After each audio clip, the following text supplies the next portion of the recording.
So first, absolutely. And I was like, let's dig it all up. Oh, no. True. You'll never guess. So sidebar. Yes. And also, I feel like I shouldn't have to remember everything. I know. Actually, I have to talk about this. 3, 2, 1. Hi, everyone. Hey. I'm Alicia. And I'm Meredith. And this is Also Podcast. This is Secret Lives of Mormon Wives, Season 3 edition. No reunion, because we got to wait for that. But, not yet, yeah. You know, we'll cover the reunion when it comes out. Probably in like an overarching also episode, but I guess it depends how good it is. Yeah, if there's not much to go into. They all seemed like friends at the end, so the reunion might be fucking stupid. Yeah, who knows? These ladies, though, they love to fight. They understand the assignment. I know. Before we talk about the wives, check us out on Instagram, TikTok, YouTube, Patreon. All the links are in our description, and please be sure to rate, review, and subscribe. Okay, there's like a lot of ways we could do this because we kind of just binged the whole season. And I, to be totally honest, messaged Meredith after like episode 3, and I was like, I don't know how we're going to do a whole fucking show on this because I don't care. Like, nothing has happened for me. But then it did change. But I think we should go by person, and we'll overlap events. But I think that will keep I would hate to go episode 1 and be like, I didn't care about it. I agree because it's weird to be like, at the Jet Set event. Yeah, I didn't take a whole season worth of that. We'd be here for 7 hours. There were so many influencer events, and I get it because that's their life. Like, I do appreciate the difference in their life compared to other reality TV shows. But it got to a point where I was like, What the fuck are we doing right now? No, truly. Okay, well, should we start with the leader of MomTok, Taylor Frankie Paul or whatever? Yeah. So she goes to finally get some help for 11 days. Amazing. Taylor, I'm so proud of you. I was needed because the last season, I was not a fan. I wanted to kill her, honestly. Whoa. That relationship is so back and forth. It's traumatic to watch. Yeah. So she comes back, obviously. And may I just say, overall, she was a lot better this season. Like, she was less reactive. Yeah. She wasn't on she wasn't melting down at every moment. Like, I think her emotions were much more in check. And whether that's therapy or just time and space away from Dakota, who knows? But I think a lot of just the situations were really raw last season. And that's unfortunate, but I don't like to watch that. I don't either. And her family was a lot better too, thank God. Well, we shamed them into acting right. So I mean, the bare minimum is to love your daughter, geez, and respect her. But even when she comes back, she's kind of like, Dakota and I are not together, which I think for the most part she did okay until we went to Stagecoach. If we do the Dakota timeline, all right. I do get it when you're in a house with your ex that you didn't really want to break up with, but you're just trying to stand on business. He loves you. I get how this, backslide happened.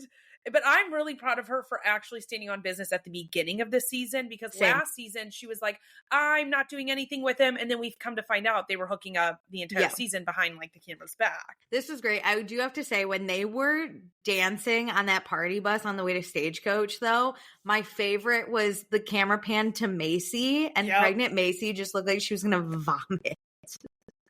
Mayci wants this relationship to be done and dusted. She wants Dakota to be move to the moon. She far away from shitty her girl. Men. For someone who hates shitty men, she did vote red this past year. So that doesn't, which for the record, the only 2 women I'm rooting for are Layla and Miaranda because they are only liberal queens. So I don't know if Miaranda can throw stones inside her glass house, but sorry, Mayci. I was gonna say, there's so Miranda's not in a glass house. I was like, wait, we stand Miaranda. We stand Miaranda. No, but so they at Stagecoach, Avi hook up. Dakota, can I say, looks like he's just working out a lot and drinking a lot. That's the vibe he gives. I know we're going person by person, but I have to say this about all dad overlap. talk, that I hate how much they're becoming a main focal point, a part of this show. You are not a member of a TikToking community, in my opinion. You're not a cast member on this show. You are a supporting character. You need to be like Jacob Neely, Mikayla or Mayci. Macy's husband, where it's just like, if I need a scene to talk about the girls, you're my scene partner. You don't have your own storyline here. You're not telling me what to do with my friend group. What's Jesse's husband name? Jordan. Okay, Jordan and Dakota are my nightmare. These two men are the worst people I've ever seen in my life. They're becoming like Demi. Like, you're not Demi actually has a real role on this show, though. Like, you're not the star, Jordan and Dakota. What? And they just walk around in like their gray sweatpants and their dad talk white merch. Tank tops, like with their backwards cat. I hate these two. They're men. Morphing into one person. No, I got confused at one point of which was which, and it was scary. Okay, yeah, so Taylor and Dakota do hook up, but then, and Taylor is like pro, give it a shot. Her and Dakota get family photos together, and then okay, I am happy they did that, because I bet I can't imagine it'll be good forever. I have parents, who are together, so like, if you can get along as co-parents, I'm all for that. Like, I don't mind them having kind of a weird, friendly relationship, as like if it revolves around their child.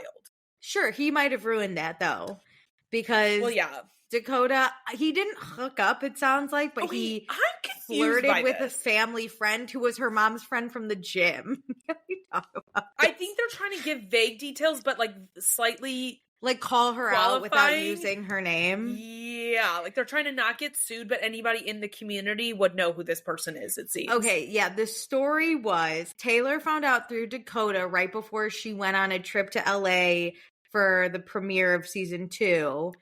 And it was like, he texted with this woman, but he said he never had intentions to meet up with her. She sent him like a silhouette photo of her either in underwear or bathing suit. Yeah, I don't know. But then Jessie heard the rumor that they did have intentions to meet up, but then Dakota like got scared and didn't. I think it's somewhere in the middle. I bet it was vague comments like Dakota was saying, like the woman, I'm just going to call her the family friend. The family friend was texting Dakota like, oh, come over and I can comfort you. Weird on her part. That's weird. Like, and then I bet Dakota was responding back. Who knows if he had real intention of going or not. But that man loves attention. That man's going to continue to text this person even though he shouldn't. I find it so gross, and I'm with Taylor, that messing with a family friend and someone who's like family is like the line in the sand, truly. Like, that is so far and so wrong.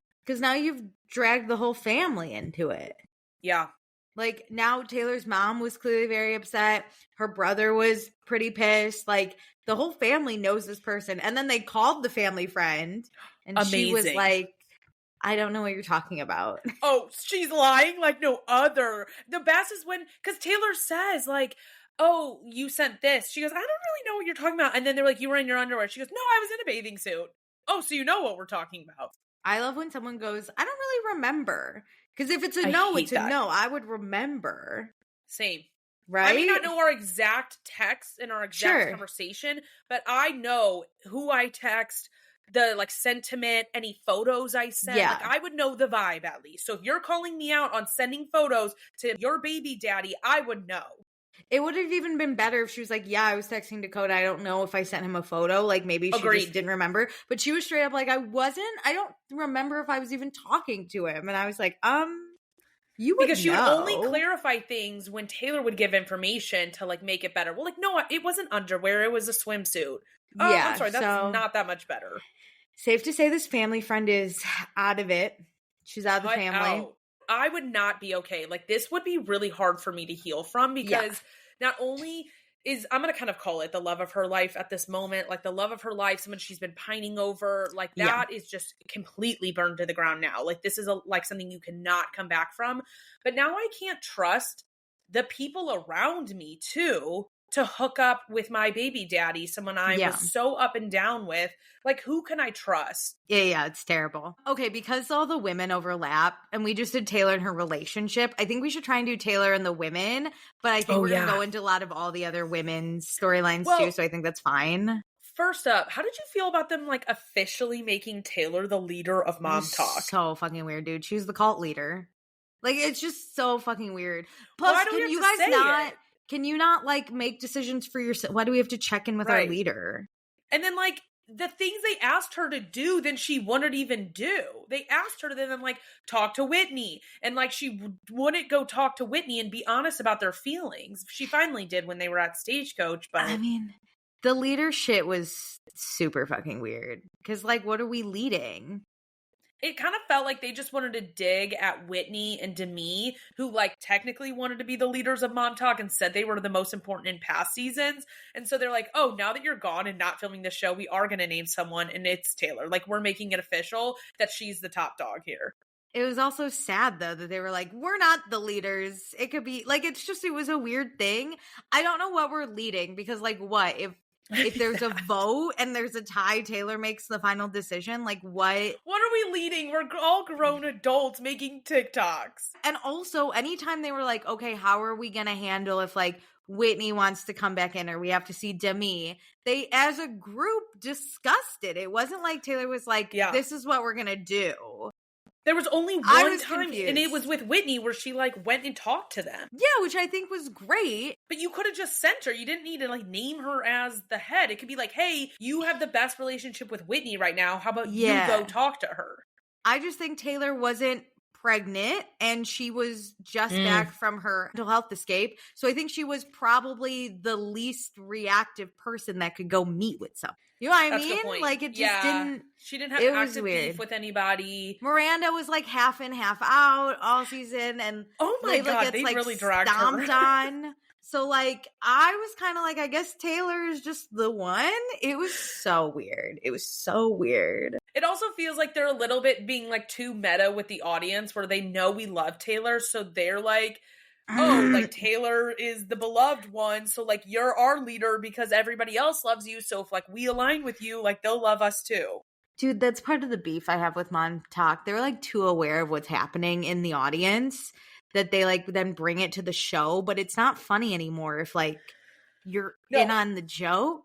And I need them to stop saying MomTok, because that's the reason I can't binge this show. Like, I have to watch it episode by episode, one a day, because I can't handle their 72 MomTok drops every episode. Oh, I'm so happy you brought up part of my bitch. So there's a few things that made me really mad this season. But one of them is that they talk about MomTok like it is an exclusive secret club. And not just a TikTok hashtag. That anybody can use. They talk about it how my dad thinks hashtags work. Like, you're an exclusive part and only you can use it. Once my dad yelled at me for using somebody else's quote-unquote wedding hashtag. And I said, anybody can use a hashtag. And when they say, will MomTok survive this? No. No, shut up. I literally am like, it's just a TikTok video. Of course this will survive. What? MomTok is not a thing that's going to disassemble because Whitney can't be there. Like, I could make a video right now and hashtag MomTok. This isn't a group. Are you concerned that, like, Secret Lives of Mormon Wives will not be able to film because you guys are fighting? That's fair. Say, will the Hulu show continue? But MomTok, like, is you break the fourth wall enough. Stop conflating MomTok to basically talk about this, like, friend group. You act like it's a business. You guys incorporated it together. You also use it anytime you're trying to talk about the show. It pisses me off. Like, this is a one-to-one event, you TikToking. And yes, you include other people in it, so I get, like, the support, but this is an individual sport. This is your page. This isn't a business. The way every time they would go, can MomTok survive this? I would go, I hope not. No, I honestly hope not. Fuck you. It was the weirdest thing. That was the thing that pissed me off so much this season. Like, enraged me. Same. And it was Mayci and it was Taylor that wouldn't shut the fuck up about, like, I don't know if MomTok can survive this. Survive what? Jessie having an affair?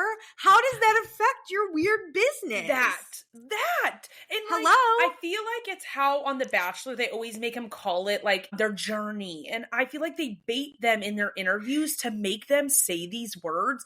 And I need Hulu, the production company, whoever the powers are at be, cut this out. If they drop like 2 or 3 because they're trying to describe the show and they don't know how to say it when they're filming their scenes, fine. But in your interviews, cut this shit out. Yeah. The only time it didn't bug me was if like Whitney or Demi were like, we removed ourselves from MomTok. Because that makes sense. You removed yourself from this group. From the group. Or Miaranda being like, but Miaranda, it was weird that everyone was like, should we let her into MomTok?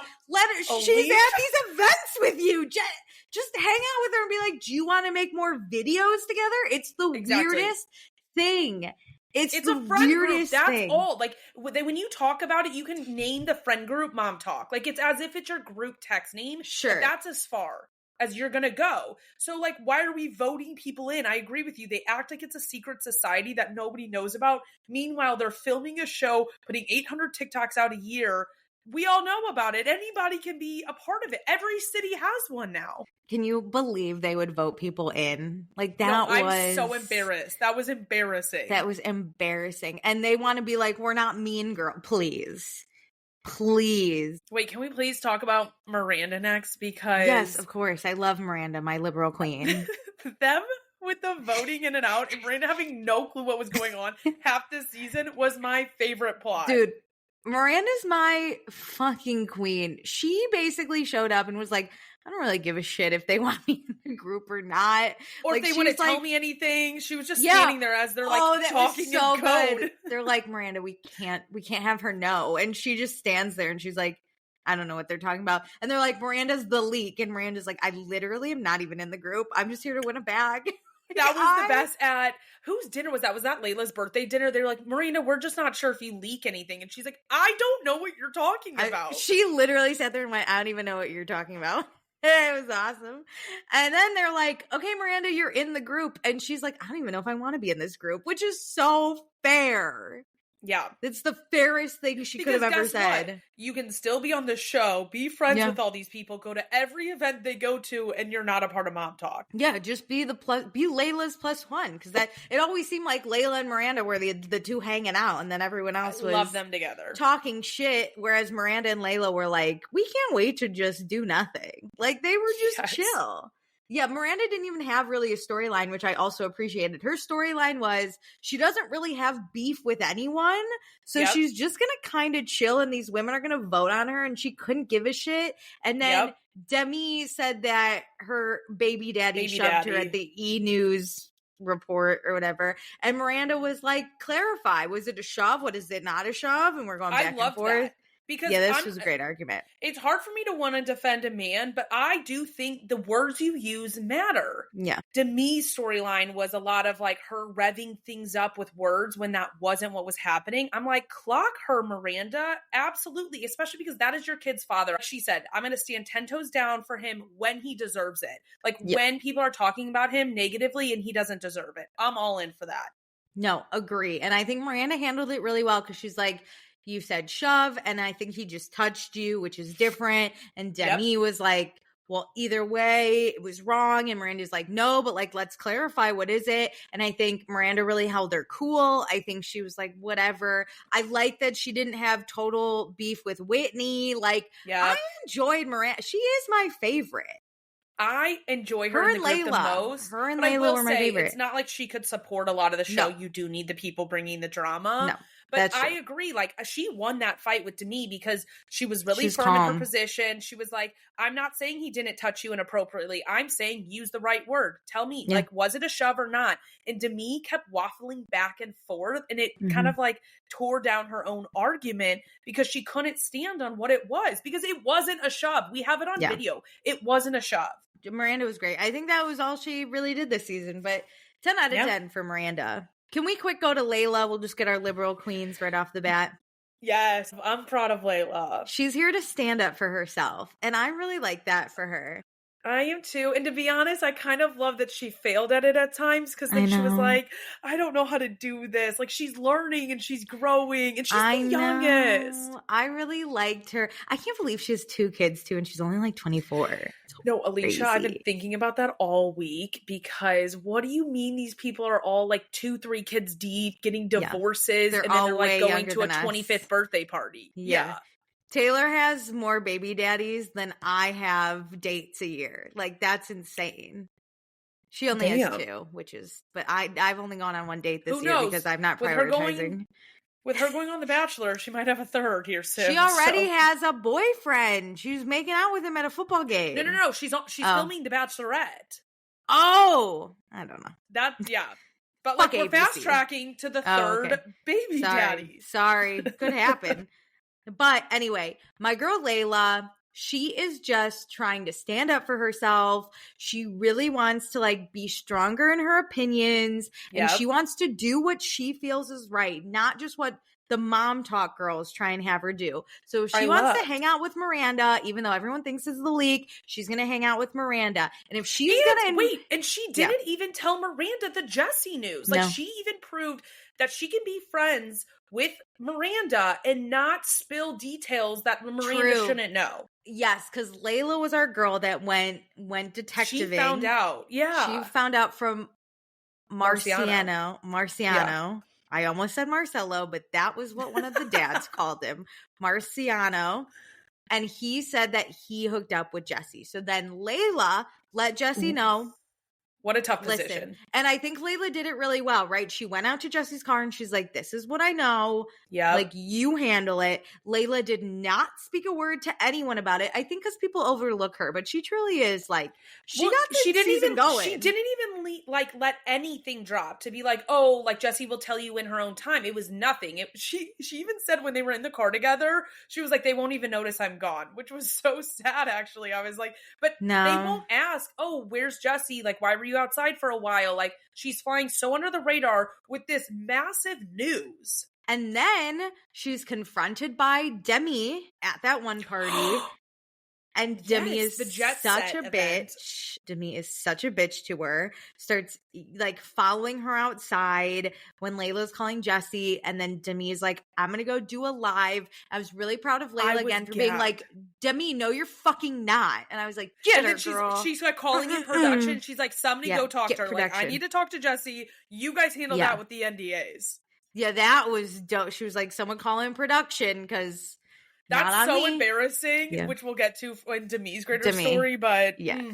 But then she was cornered again by Demi at that hydro something event. The hydro jug event. They go to too many events. I know. And then Demi finds her in the corner, and I think Layla was holding her own. I think she's too nice to just walk away, but she will hold her own when confronted. But then Taylor was like, we'll get you out of here, which Layla was like, whatever. Demi was so mean to her. This is my problem with Demi. Are you stupid? What'd she say? She was like calling her ignorant. You don't have to be stupid. Yeah. I was like, and Layla's like, I'm not. Layla's nice that she won't put you down to defend herself, but she'll just be like, why are you talking to me like that? But I think that event really proved to Layla, like, she didn't make the wrong choice on turning against Demi. Like, I think at the Jetset event and like having that altercation with Demi, she felt bad. Like, she doesn't want to have somebody else's beef with someone else. And I appreciate that because I do think like friendships are 1-to-1. If somebody does something so horrific, I understand dropping them as a friend, but I shouldn't be involved in your drama. But this was a horrific thing to drop her over. And the hydro jug event and how Demi spoke to Layla only further proved to Layla she made the right choice there. Yeah, I also like that Layla always told Demi, she's like, look, I don't know what happened, but I'm choosing to believe Jessie because that's my friend. So I think it was even nice that Layla wasn't like, no, Jessie's right, you're wrong. She was like, I'm believing Jessie because that's my friend, and until proven otherwise, I have to believe my friend, which I think is really fair. It gives Demi the opportunity to like spit facts that could contradict Jessie and like sway Layla's opinion, but don't just come here yelling at me, yelling about Jessie, just like saying mean things. Give me the facts then. If you think I have the wrong information, then change my opinion. Also, just like note overall, even if my friend does something horrendous and bad, I can still be their friend, depending on what they do. But if they cheat on their husband, I could still... Demi was really like, how could you be friends with someone who cheat? Well, you could. She didn't do that to me. She didn't murder someone. Yeah, she just... I mean, that's unfortunate, and I don't agree, but... Demi does not know. She's super manipulative and doesn't know how to, like, sway people's opinions or, like, get people really on her side. I'm like, girly, I love her more because she opened up to me. Like, she, like, shared her vulnerabilities. Like, that builds trust in a relationship with like Layla. Like Layla's the one who knew this and like sat with Jessie and like went through this with her on the first half of the season. Yeah. Love Layla.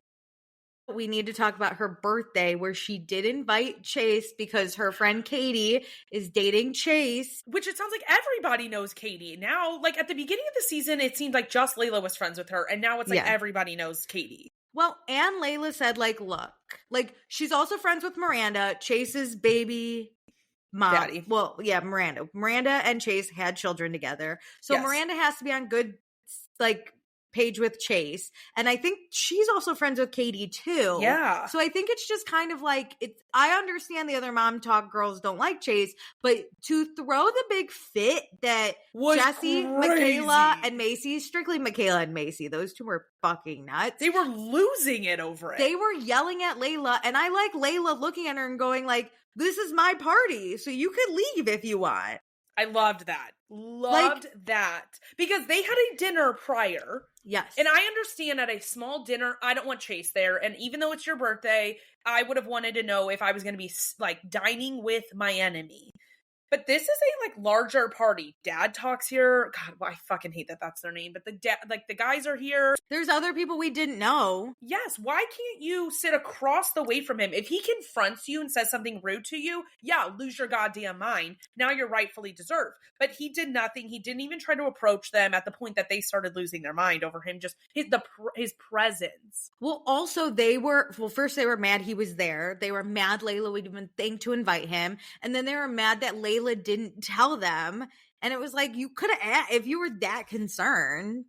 But also Layla, I think, mentioned it. Well, why do I need to tell you the whole guest list? Yeah, it sounded like she told him he might come, and then maybe he couldn't come, and then he was able to. So like it was the back and forth. They thought that they were showing up and he wasn't going to be there. I get being caught off guard, but to yell at her birthday is insane. Crazy. And also fuck the dads who were the dad talk dads who are like, you should be mad. We should leave. Fuck you. Stay out of the business. Stay out of our business. Yeah. Stay out of our goddamn business. They are not your friends, Layla. Don't trust these women. One thing I am sad about is at that event, because I know Chase tried to talk to Jordan, but Jordan was like spiraling in his own like marriage chaos. Yeah, we'll get to it. Chase was like, hey, I want to talk to you and clear some things up about what I said on my podcast. I thought we were going to get a scene later on where Chase really did. I know he kind of like talked to Taylor, but where he like sat down with like a lot of the group and was like, hey, I'm sorry for this. And I'm sad we didn't get that. As much as I don't want the guys in there, it sounds like this is a big rift and a big beef amongst them. And I had to see the fucking podcast. So like clear the air for me. Sure. Yeah. Listen, I don't know enough about Chase to like or hate him.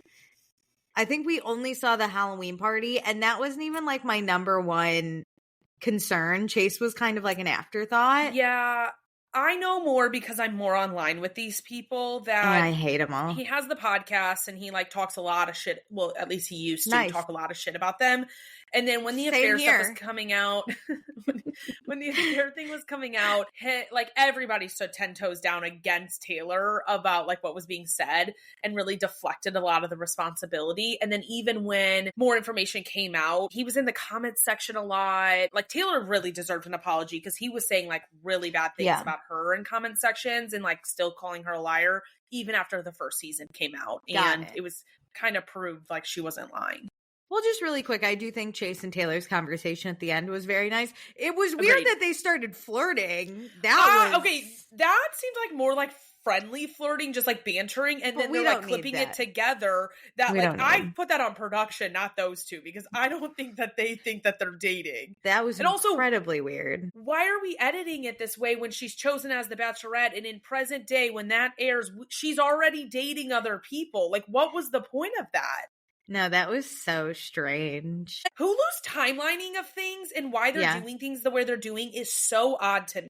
But I do think Taylor and Chase had a very nice conversation. I appreciate Taylor's always down to hear someone out. So she's like, absolutely. She loves a broken soul, man. She'll go meet with all of them if can be. I think that one's hard because, like, they were part of, like, 3 couples that really hung out a lot before it even turned into swinging. And Chase mentioned at that Pride event, like, we had some really good times, and it sucks that the, like, 1% of bad has, like, left a cloud over all of us. Yeah. Anyway, okay, so back to Layla. I think that might be it for the most part. She really she's, like, during the season, she's like flirting with Chase's brother. And right now in present day, they're dating. And I can't believe she slept with Chase. And now she's with Mason. What is with people and brothers? You know what, though? I'm okay with this because okay with this? No, I didn't have to watch her and Chase ever flirt or sleep together. To me, that didn't exist. It's disgusting. But to me, I can like put it out of my head easier because like I don't know her background, which I know it, but I don't know it. Like I had to watch that shit on a lot of TV shows, and that I hate. I know. I put the onus on the second sibling. Like, why do you want to hook up with someone your sibling is already hooked up with? At least, to my knowledge, Chase and Mason aren't fighting over Layla. That would somehow make this worse, too. Chase was probably like, it happened, and we regret, and it's over. Layla said she regrets it, and they don't ever need to. There's never going to be a weird dinner where Chase is, like, vying for Layla's attention while she's on the arm of Mason. I agree with that. It's a little better, but that you're going to sit at Thanksgiving dinner with the McWarders or whatever their last name is, and you're like, I have fucked 2 of your sons. Yep. Like, I can't imagine, like, if they got married, looking my mother-in-law in the face and being like, I fucked both your children. You're right. Because that's what's going to come out because everyone can watch this show. But I think there's been weirder. It would be weird if we were in this group and we watched her like flirt and date Chase. I know, but this group is doing that. Somebody is seeing all of that go down. They're all swinging. They've already swung. Miranda is her best friend, and it's like, what? But Taylor hooked up with Chase. Miranda hooked up with the other, but Taylor's baby daddy. Like, they all are swinging. It's so weird. It's somehow less weird in Utah. No, I think about it constantly. It's weird. Okay, did Layla do anything else? We did all the press and stuff. She was just she I don't remember. Decided to stop going to Jay-Z Styles and go see a black hairstylist. Oh my god, I want to talk about this. You know that I love talking about hair because I have hair stuff. Yeah, yes. I was so proud of her. I was so proud of her because Jay-Z Styles was like ripping out her hair with their extensions. It's not even like Jay-Z Styles' fault. It's I think the style of the extension, like inserting. I don't know, but Jay-Z Styles as a stylist, I don't know a lot about hair, so when I go to the hair salon, I trust them. And I'm not saying this is Jessie's fault, and it's 100%. Obviously not. Yeah, but there is a level of trust where you're like, take care of my hair, and then her needs weren't being met, so I think she had a right to leave. It's a privilege, another privilege of white women, just white people in general, of having specialists who know how to do your hair constantly. And Layla doesn't get that privilege. But what I have heard online since is that after this happened, Jessie went to the person Layla sat down with and got her hair done and learned the style and has said she's going to incorporate it into her educational courses because she has like the hair school. That's great because so Layla made this decision to go to a different hairstylist. She only really confided in Miaranda about it. Which I get because Jessie's protective over her business, and rightfully so when it comes to the white women. I understand wanting people to support you. I don't understand the whole, you can only go to Jessie. I do agree. Let me calm down. You should be able to have a talk with her to be like, hey, I'm going over here. But I understand, if I had a business, I would want people to support me. I would want my friends to support me. Not Layla. Not Layla is a different story. But yeah, but even if you're white, why couldn't I just be like, I want to try out this other place too, and then decide what's best for me? Well, I will say I think it's more of a conflict because I don't know if you've ever seen the Hair by Chrissy girl. She's in Utah as well, and her and Jessie are competing, and so I think the big thing is don't go to Hair by Chrissy. If you go to some local girl, I don't think it's as big of a deal, but it just sucks because okay, I grew up with my neighbors. They own a pizza restaurant. And I don't like their pizza, but we occasionally would go there if I don't know, if my brother wanted to have a pizza party, sure, we would go support that pizza place, but they're not the only pizza place we ever go to. because I don't like different them. Because you like can eat pizza every week, whereas your hair gets done every like 6 weeks. No, it's the same concept though of like I need to find what's best for me, and if it's not your business, it's the same thing with nails. If I don't like the way you do my nails, or I don't like the people you hire to do my nails, I'm gonna go somewhere else. So I don't think your friendship should bank on it. That I understand Jessie being protective, and if I really have a problem with her business, I can be like, hey, this is why I'm not going to you. And if Jessie wants to fix that, but I think for Jessie to be like, then we're not friends. Well, I think insane. Demi was talking shit though to other people, and that was definitely not okay. Whitney didn't go to Jessie one time, and remember a few seasons, it was like the biggest fucking thing on earth. I think that was a bit too far. Like, I understand the scale of it. Like, Demi shit talking, not cool. You should just be able to go to your hairstylist, because also I've had someone I've gone to my whole life. Like, I have loyalty personally to my hairstylist. And if I became friends with a new hairstylist, I may never switch, or it may take me years to want to switch. See, I think I'm opposite because I've never had loyalty to anywhere. But that might also be because like I need to have a curly cut. I used to not get a curly cut, and that fucks it up. So I have zero loyalty fucking anywhere. If someplace can fit me in when my hair needs to be cut and it's a curly cut, I will go there. No questions asked. I don't have any loyalties. So do you think it is tied to not being able, like not having somebody like who was a specialist when you were growing up doing it? Like if you had someone who did a curly cut your whole life and you lived near there because you don't live where you grew up. Yeah, I mean, like maybe I'm going to St. Louis and I'm getting my hair cut by my childhood like hairstylist. I mean, like, maybe. My mom always, like, we didn't have loyalties. We were at Great Clips, and then she started taking me into this one salon. Then her friends started to do hair, so we went to her for a little bit. And then I figured out that my hair just wasn't being cut. So I've gone to, like, 12 different places to get my hair cut. And even the place I go to now, it will be a different stylist every time. I do not care. Interesting. Okay, see, I am much more like I have loyalty to someone because I've known them my whole life. Like to me, it's like supporting their business, and that's how I look at it. Like but she does a good job. So like if she did a shitty job, I would leave. I think it's also different. I'm not looking at supporting someone's business. I'm looking at I need a service that's best for me. Understand? Yeah. I think I don't know what I would cut do. Dry, simple trim. Like I'm in and I'm out. It might be different because I do require something like specific, like Layla. But that's true. But even white women, like they're all getting extensions. They're all getting much more. Like I'm just getting a simple trim. Yeah, my haircut costs less than $90. Like I'm in out. Mine is that I'm pretty sure I'm on the childhood rate still because mine just you're like come on in the and Great shop Clips it off. Rate for sure. Yeah. So I don't. Jesse's not like missing That's my true. income. But basically, we finally see another Black person in Utah. Shout out this hairstylist. Okay. I want Layla to get to a point where she can like own her Blackhood, like I know. being a Black woman, because her calling it like an ethnic hair like made me sad for her. But I think it's gonna take a while. People are like kind of judgy about it on the internet. There are very few Black people in Utah. It's going to take her a while to get that culture, especially because we heard like she was raised by a white mom. And I don't know if you've seen like Chris on TikTok, we follow her. She like talks about like Black women being raised by a white mom is so different than being raised by a Black mom. You like a lot of your culture as a woman gets passed down from like your mom.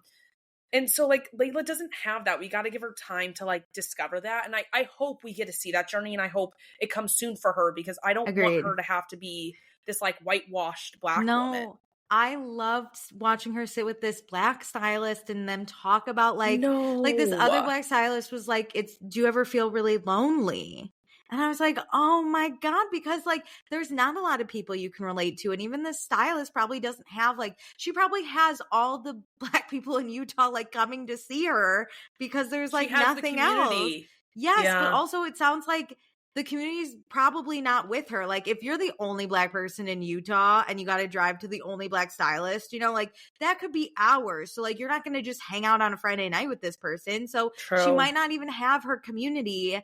And it just I was like, you guys need to become friends. Like, I need you guys to hang out.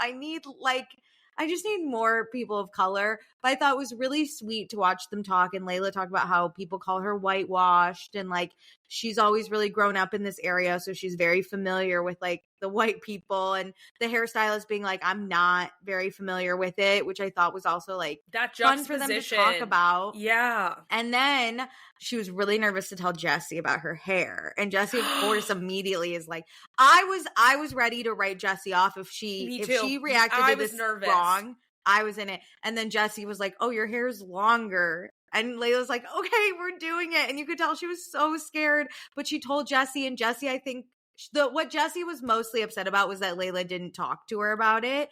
But Jessie understood. She's like, it's really hard in Utah to find Black stylists or even like learn how to do Black hair. And Jessie's like, it is something I want to incorporate, but like I want you to feel safe coming to me because that's not a service I can offer. So I understand why you had to go somewhere else. And I love that Jessie led with her curiosity. Like, normal people should not just touch Black people's hair, but like she's a hairstylist. Can I touch it? So she was like, I'm so curious what it looks like. Like, can I see? And she asked for permission, but I love that she led with her curiosity to know like what the stylist did to Layla's hair. And then, like we said, she went and learned about it herself. That's what I've heard online. I don't want her though to take. I think it's nice if like someone moves to Utah and only knows about Jay-Z styles and goes there, and now like Jessie can do other types of hair, but don't be taking business from this Black stylist. I know. Or if you are, you can offer her like maybe a chair at your salon.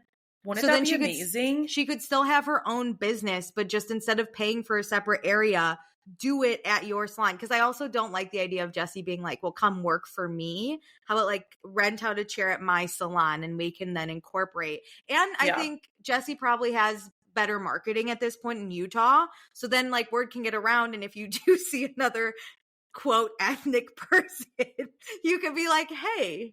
I know, I did think about that for her local salons, but I do think for her hair school, because she does also a lot of trainings out of state, I think it is really good to incorporate that in her trainings, because to be honest, I didn't know that. That's awesome. Yeah, she does a lot of classes, mainly because she has her own extension line, so then they're like teaching people how to put that in. I forget who mentioned it to me, but somebody mentioned that how Layla got her hair done. Like there's a lot of different ways, even for her hair, she could have gotten the extensions put in. So even as a woman of color, there's a million ways to get it. As a white person, there's a million ways to just put extensions in hair. Yeah. So, stylists should be well versed in many, because people can have coarse hair even as a white person that would rip your hair out too. Yeah. Like you should just know what you're doing. No, you should be an expert in hair if you're going to do hair. Yeah, and as someone who has struggled with hair identity, it was really nice. I would, though, listen, this is just me. I'm so curious to see Layla's natural hair. I want to see it. I'm the worst. If she never has to show me if she doesn't want to, I understand hair identity. I straightened my hair for probably 10 years because I was so embarrassed of my curls. But oh man, I just want to see it because I think curls are so beautiful now, and I just want to know if Layla has. They're if like not, so that's also celebrated okay. now. I know, but it's hard. It's hard to get out of that, especially when you grow up in a white area. I mean, I did too, but not as white as Utah. That is some other bullshit. But yeah, I mean, when I was a kid, I got made fun of a lot for my curly hair. It was called ugly. I would go to like sleepovers, and they'd be like, oh, we can't do your hair because we don't know how. And I'd be like, that makes me so sad. Just like left out. Well, now they all have ugly flat hair. I'm beautiful. Stupid straight hair. Anyway, shout out Layla. Thank you for reminding me of that. That was something I wanted to talk on. Okay, what's another one of the women? Should we go into Jessie? Because we started talking about her hair a little bit. Yeah, let's do Jessie. Because she was the main storyline this season, really. We found out Marciano told us that they fucked. And we were like, oh man, but Jessie to Layla was like, we did not fuck. We had an emotional affair. When you heard that, what'd you think whenever, from episode 1, there is just a difference in thoughts? What did you believe? If they fucked or not? Yeah. I'm undecided still. I could be persuaded either way, honestly. Okay. However, I always think Marciano does seem kind of fame hungry. But, but I don't know if fucking Jessie's the way. He could have probably gotten away with just the kiss story. So I don't know why he would say that. But then I got confused on he lied because Demi told him not to, but then Demi didn't. Yeah, and I got so confused. We'll get into that in one second. Did you believe it? I believe Jessie immediately because of how she reacted. Oh, yeah. Because Layla was telling her and she was like, yeah, Jordan knows. True. Like, yes. like the way she was like, okay, this is coming out. And then she was like, yeah, and you like fucked him. And she was like, whoa, what? Yeah, no, you are right. No. She acted appropriately. Yeah, I was like, okay, that greaseball, I don't believe anything he says. Like, I'll listen to everything he says, but don't trust that man with the 10-foot pole and get away from me. I don't know why these people kissed him or got near him. I did think it was weird when they called him in the car and Layla was like, Jessie said you guys didn't fuck, and Jessie came online or on the phone and she was like, Marciano, we didn't. He's like, okay, Jessie, and like hung up, and I was like, what is happening? This is so Every weird. Interaction with him, I was like, I didn't like him. What is going on? I felt like he centered him way too much in this season. No, truly. Anyway, so yes, we do find out Jessie did have an emotional affair, which is crazy with that guy. I'm not here to judge, but also. No, I am. That was weird. That guy? She had an emotional relationship. I can understand how you kissed him twice because you were drunk and in LA and whatever. You know, like shit happens, especially when they were separated. Yeah. No, that didn't happen at the villa. It was when they went to go do press for season 1. When they were in LA, she kissed Marciano twice. And because she was like hanging out with Sheena during that time, I think. And and we know Sheena loves to kiss. Sheena's great at affairs. Sheena's a kisser, yeah. Hey, it was just one time. She also kissed Schwartz, though, in Vegas. That one was her fault, Sheena but loves she kept to that kiss. a secret. Sheena loves to kiss. So, but yeah, sure, she kissed this guy, but they had an emotional affair, which is strange. But it sounds like she had told Jordan, but Jordan was not happy that this was going to be on the show. May I say reaction. May I say something? Yeah. This man is so fucking dumb. I'm glad Jessie had an emotional affair on him. Fuck him. Him and his, this is just disrespectful, Jessie. You're disrespect. Yeah. Shut the fuck up about respect, dude. I'm not here to respect you. You earn my respect. It sounds like we were in a really bad position and I wasn't getting what I needed from you, so I went to someone else, but we're not going to look inward on why. And we were separated. But we're not going to look inward on why maybe I would find comfort in another man. We're just going to yell at me, make me cry, and tell me about disrespect? Because the way you're speaking to me is disrespectful, my guy. Oh, I hate Jordan. What pissed me off was his only concern at the beginning was how it was going to make him look. It was going to make him look like a weak guy and all this stuff. And it's like, get the fuck out of here. Your wife cheated, like, it's a half cheat in my book. Cheated on you. The affair is the problem. Like the continuing the emotional whatever. affair is is the problem. And your only concern, instead of saying like we need to work on our relationship and figure out how to make this marriage look, you're not worried about that. You're like, I'm gonna look like I'm weak in front of my family and friends. My family's gonna see how weak I am. That is you being weak.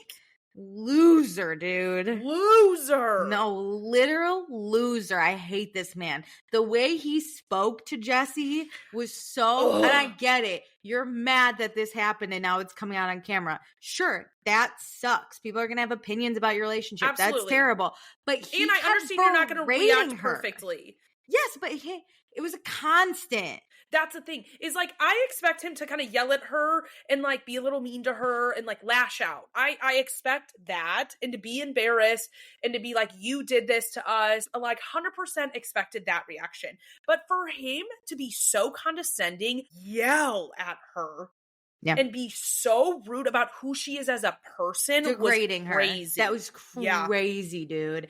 And then, okay, so this is now a main story point. Jessie's like, oh my God, Demi is the one that told Marciano, because Marciano retracted his statement of then having sex. So then we're in LA. No, we're in Vegas. They do that barbecue where Jordan invites everybody over but her. Oh. Yeah. No, and that was like, after. This is weird. Okay, well, first, Mayci and Mikayla go meet up with Marciano. Yeah. So weirdly, they're like, we're going to get the truth. They literally sit down with him like, did you fuck Jessie? And he's like, no, Demi told me to do that. And they're like, oh, we got it. We got the truth. That was the dumbest thing I've ever seen. No, I was like, I'm so over them, like, pretending to be investigators. This was, like, kind of, like, torture to put 2 pregnant women in a car for a bunch of hours to go drive to talk to this rando man. I don't get why ABC, Hulu, like, everybody under the Disney umbrella is, like, all into a million crossovers right now because they're doing it everywhere. Yeah. And it's pissing me off. Because why do we need to sit down with Marciano just for him to, like, actually be 100% honest? And then to go do, like, a lie detector. Like, he's on, like, 7 of the episodes. Oh, my God. Can we talk about this? What came first, the lie detector or the barbecue? It went the meetup with Mayci, Mikayla, the barbecue, and then... Yeah, well, no. Actually, the lie detector came first because at the barbecue, they were yelling about the dinner after the lie detector. So then they go to, where was it? Vegas, LA, somewhere. Marciano's also there. It doesn't really matter. It doesn't really matter, but they went on a girls' trip, and all they did on a girls' trip was give Marciano a lie detector test and go on ATVs. Jessie texts him and is like, we got to do the lie detector test. He brings Jessie flowers. It was all weird. She also acts very weird with Marciano. No, I was like, okay, you're about to make me side with Jordan because he should be rightfully upset about how you're acting on this. It was, and I understand they're still separated at this point. They're separated all season, basically. But you can be respectful. Yeah. And be separated. She was giddy. She was, like, flirting with him. Like, if you want to assess your marriage, bringing your emotional affair partner and kikiing with them, not it. It was very weird. And then they do the lie detector test, which then they get the results. They all go out to dinner. All the girls in Marciano go out to dinner to, like, get the lie detector test results. And Taylor's like, this is weird. And I was like, I half agree. Okay, here's the thing. Weird. I think it was weird, but I think production set this up. Agreed. And I think Jessie just had to take... But I think you should tell Jordan that you're going to have to do this. Agreed. Which it sounds like she did that night when he called, but she should have phrased it more as like, production's making me do this. I don't know though. Like it's hard when production is so fucking involved that you're like, I don't know what's right or wrong. But she was like laughing on the phone telling him this information to Jordan. I was like, you're just not handling this weekend well. Like I'm now, you're kind of in the wrong. Jordan should not yell at you, berate you, and tear you down. However, like, you're not being a good partner to that man. Yeah. Yeah, and like giggling about your like lie detector test about your affair. Basically, they're like kind of vindicated. This lie detector woman was like, "Oh yeah, this is 96% accurate." And I was like, "No, it's not. No, it's not. No, it's not." I know. I watch murder documentaries. Well, like, I forget who called them, whether it was like Mikayla or Mayci or somebody else called them, and they were like, "Oh, she's legit. She doesn't want to be on camera." I was like, "Shut the fuck up. No." She just doesn't want to be on camera going, this is 96% accurate, because that's a fucking lie. I felt like they like weren't as vindicated because there were some inconclusive ones, but also I don't trust these things. I don't trust the lies. What was the point of doing this? That's it for me, was everyone else was like, because I'm going to skip a little bit, at the Hydro Jug event, they tell Demi, was it at that event? At some event, they tell Demi that there was a lie detector test taken and they passed. And Demi was shocked, right? Because Demi was also like, put me on a lie detector test. If someone said that to me, I'd be like, so you can what? Spike your heart rate? Like that means nothing. Like the only time I would ever do a lie detector as something so funny with my friends to ask stupid ass questions, but I would never take it as fact. It's like a Ouija board. Like, if I ever get arrested for a crime and they're like, do a lie detector, I'm gonna be like, no. I'd rather you just book me, honestly. Because I'm gonna be nervous anyway. So, like, what the fuck is this gonna do? It's 100% agree. I would do it just for the experience of having to put all that stuff on and be asked questions. Like, it's a bit. You know what? They do a thing. I think it's either Elle or Vulture or something like that. But they do a lie detector test with celebrities where they ask them stupid fucking questions and then they get called out when they're lying, and it's funny. Because they respond afterwards. It's like, I want to watch you in real time do it. And when I hear your response in real time, I want to be like, the fuck is that? Give me more description of like, why are you inconclusive? They asked Ariana, like, do you believe in the moon landing? And she was like, yes. And they were like, inconclusive. And she's like, wait, Tell me why. this proves me literally 0% anything. I agree, because they also asked very vague questions where then they were like, well, it's probably inconclusive the because way like, it was worded. You guys were touching in a sexual way. So it's like, did you do more than just kiss? And it's like, oh yeah, technically. And they're like, oh okay. yeah. So that I want to know, 0%. did you sleep together? Yes or no? Anyway. Not like, did you do anything sexual? Then everyone gets invited to Jessie's house without Jessie to this barbecue that Jordan's holding, where Layla, again, my favorite person, walks in and is like, did you pay Jessie to rent the house? No, she goes, how much was it to rent this out per hour? Amazing. Awesome. Amazing. That is the shade I crave, dude. And so, like, put Layla on Housewives with that shit. That was good. 100%. So they all sit around to listen to Jordan like cry and stuff about how him and Jessie were going through hard times, but he's like very hurt about this affair. Specifically, he's hurt that Mikayla and Mayci would meet up with him and then go to dinner with him. And they're like, first of all, listen, douchebag, it wasn't up to us.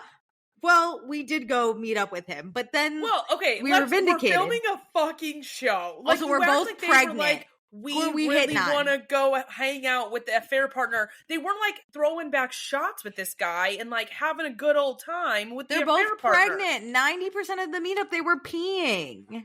That's so true. And they were like, did you tell the truth? And he said yes. And then they were like, okay, cool. And it didn't have to do anything with Joy. It wasn't like, did you cheat? We already knew we were cheating. It was, what was the extent?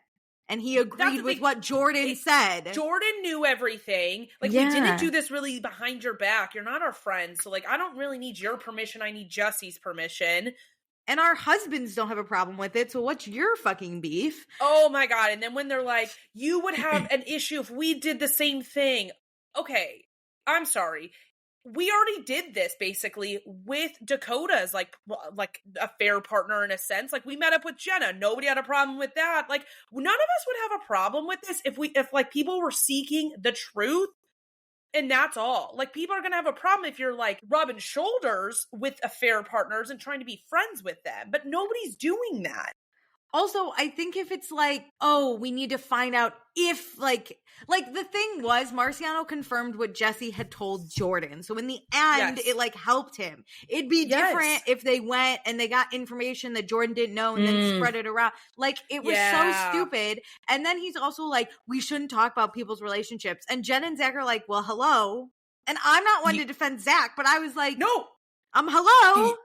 Yeah, they're like, we really shouldn't be tearing each other down. You guys don't want to see families together. And it's like, all right, you're taking that way too far. And also, we did that all the last 2 seasons for Zach and Jen. And pregnant like, Jen grabs the chips. Rightfully so.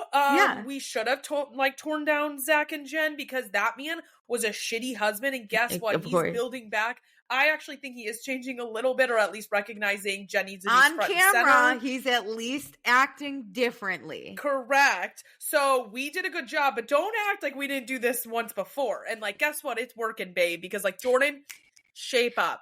Also, and Jordan, maybe Zach had to face his family on how he acted, and then learn his behavior. Maybe your family has to see you not be a weak man because you got cheated on, be a weak man because you're degrading your wife, who it sounds like pays for your house, which hint, hint, shut the fuck up.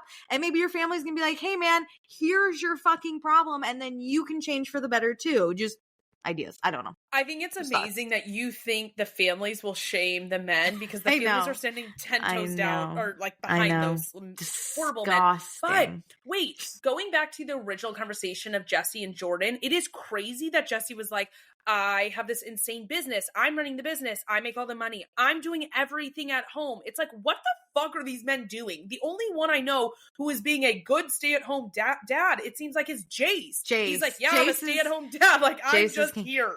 I'm just Ted.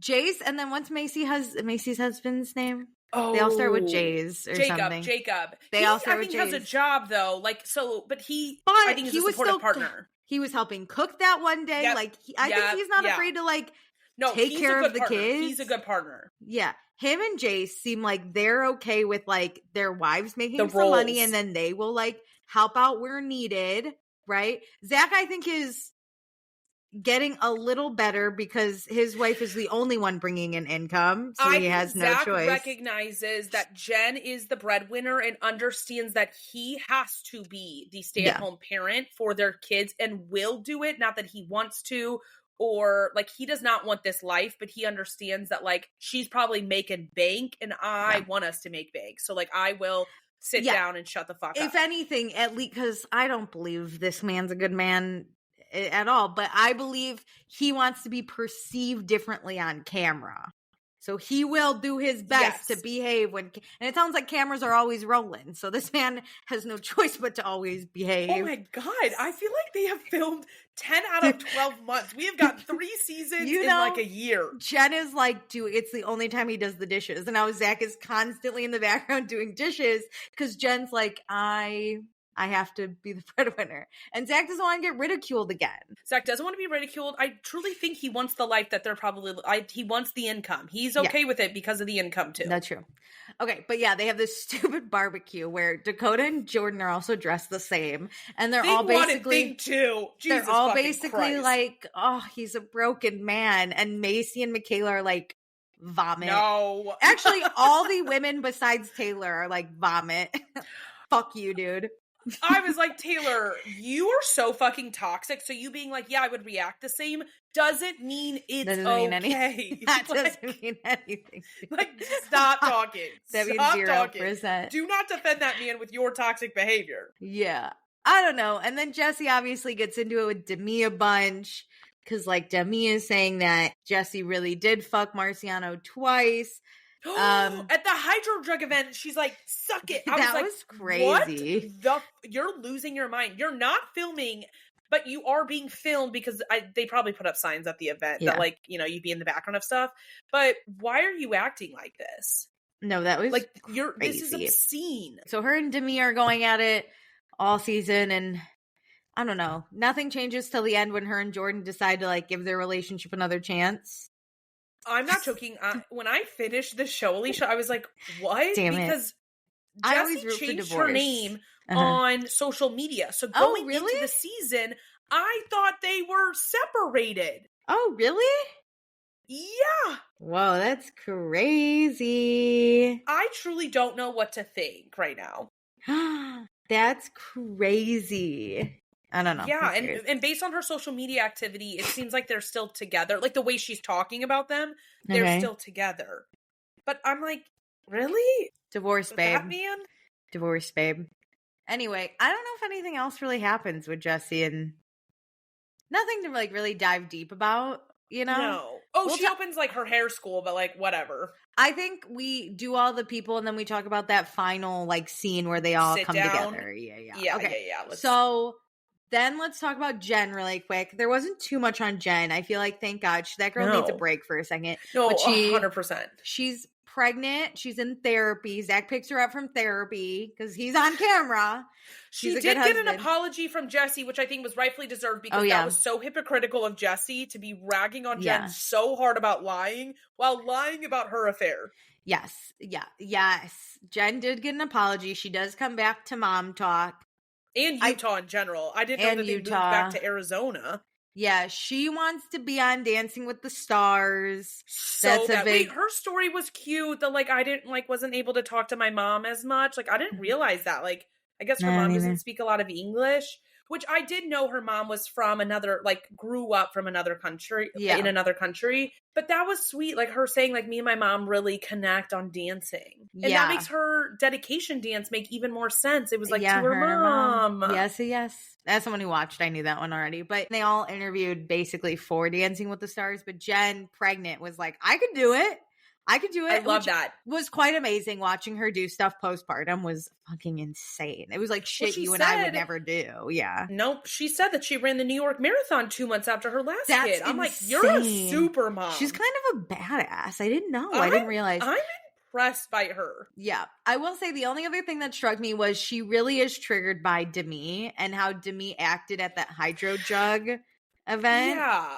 Which I don't get, because, like, what does this have to do with you outside of your friend being attacked? I just think she had a really, really, really bad year, a few years. Because remember, my heart did break for her when she found out she was pregnant, because she was not happy. Remember how terrible that was? Well, she was just so low. I think she was really scared. I think she was scared because her husband was not great. I think she was so depressed already because the MomTok girls, she didn't have friends. They were coming for her relationship. She couldn't find comfort anywhere. Everything was a joke. Safe space. She had no safe space. And like Zach's family isn't exactly a safe space either. And it was just her mom. So like, I think she really struggled. And then I think like her talking to Jessie and getting an apology helped her like reconcile that a little bit. But then I think someone still acts out the way they were like yelling at you the year before, that it triggers something in you. And she, I think, was already nervous to see Demi because of what happened.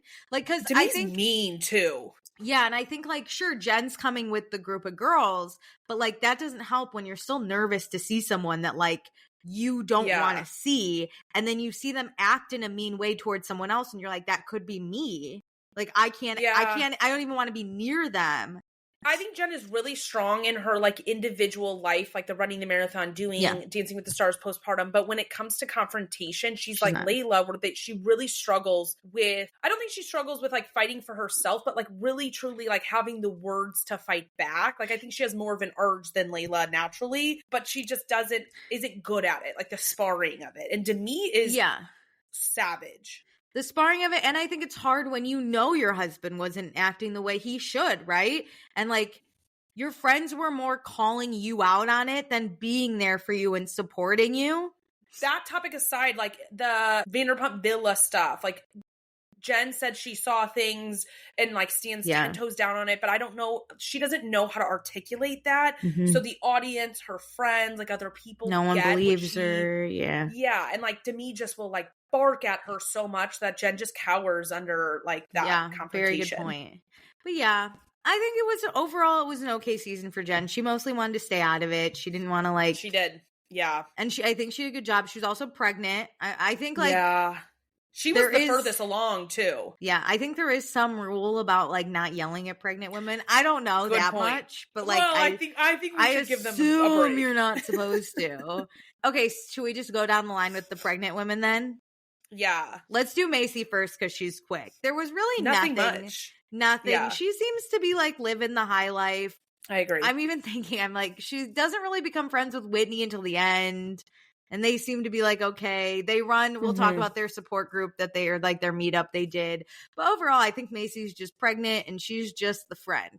I do love her when she hates people. Like I loved when she hated George. She always says she hates a toxic man, which again, I'll say, don't vote for him, but she is our queen of hating toxic men. And she will always do that every single season and like chirp at them. The men on the show, at least. The men on the show. She did say online her storyline got cut. So I don't really know what that storyline was. Probably I know she was boring. writing her book during this time, but to be honest, I don't think writing books ever need to be a reality TV storyline. Mayci, unfortunately, is not too boring, but too happy to be on reality TV. Yeah, at least last season, she was like trying to get pregnant, so there was some heartbreak. But they like cut that. They cut a lot of that. Can I tell you though, as someone who like lives a pretty like normal and boring life, to watch someone be like, "I'm just happy and satisfied," it's like great. Like, I don't need to watch it. Yeah, shout out you, but I want to see people in worse situations than me. Yeah. When I'm having a bad day, I don't want to watch you be like, "I'm happy and satisfied." I don't care. No, it doesn't matter. Okay, all so right, Mikayla. Let's move on to Mikayla because this is my favorite storyline. This is my favorite person. Storyline. Okay, so Mikayla, where do we even start? She was very interesting, like all season. Can we just get to her shoot with Jace? She was very involved in that. Yeah, I was about to say we already went through the Jessie parts where she was involved in that and with Mayci, but she is still dealing with her like childhood abuse trauma, which is like so devastating. And it's like now we're learning that it's affecting her marriage with Jace and where that like lies in it. Yes. They're missing their like sexual connection and their intimacy. Can I say something mean? Sure. she's like, we don't really have sex. I'm like, babe, you're pregnant right now. Well, I wanted to be like, are you not having sex right now? Because I get that. I mean, your libido is probably low, but you were at some point having sex. You have kids. But then I thought, like, okay, hear me out. As someone who's never been pregnant, right? Or wanted to be pregnant. But is there a type of sex you have where you're just trying to be pregnant and not like lusting? I think it would change. I think it kind of sounds like to me, minus the first, because the first was an accident. They got pregnant the first time they ever lusted. had sex. So they're both fertile too. So like they're not struggling. Wow, they had one and then Jace had to pack it in because she's pregnant now. Not that you have to, but I'm sure it's like less. But it's less comfortable. It sounds like they don't have issues like trying to have kids. Like Mayci had to do, like in vitro. It kind of sounds like every time they're having a kid, they were like trying to have a kid and that was the only goal. And then once she's pregnant, it's like, we don't need to have sex. I guess that is my question to people who try to have children. Is there a different, like, because I also imagine there's nothing less sexy than being like, I'm ovulating. Let's quick have 100%. Right? But it like, because I never think, I'm like, it's all in the moment. It's all lust. It's all like, I want to do this. Is there a moment where it's like, not the kid? Let's have a kid, and you're just pumping and going. You know what I mean? I bet it's like shorter and more just like, let's get this done versus like going for 30 minutes and enjoying every moment of it. It doesn't matter either way. They're struggling intimately. Jace is really trying to be supportive. He is there for Mikayla. I don't think he has to try hard though. Like you can tell I think he really loves her. Thing. He loves her. He adores her. He wants to have sex with her. He just wants to be touched. This man. When they were in that therapy session and they were like, what level do you think about sex? And he was a 10 and she was like, what, a 3? I say she was a 2 or 1. Oh, she was like, other. Can I say something mean? Yes, please. Jace being a 10. Like this guy?